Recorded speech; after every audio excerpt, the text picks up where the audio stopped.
जहिया बैठवनिए पापा अपनी हो पुतरिया जहिया बैठवनिए पापा अपनी हो पुतरिया जहिया बैठाइए पापा कैनी कन्या होदा नावा रोएली सुंदर हो बेटी पापा जी का हो जंघिया किया हम रहनिए पापा जी चोरानी से हो चटनी किया हम सभवा में पापा जी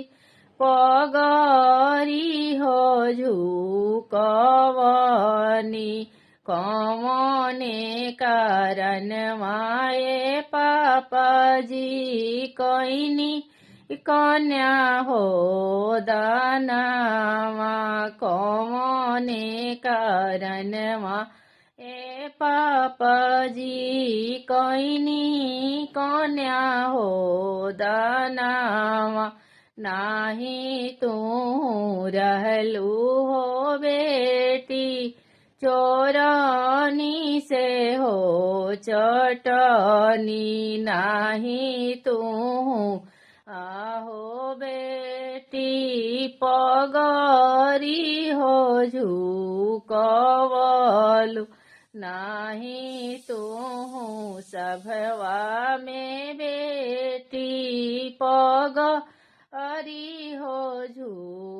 झुकवलु दुनिया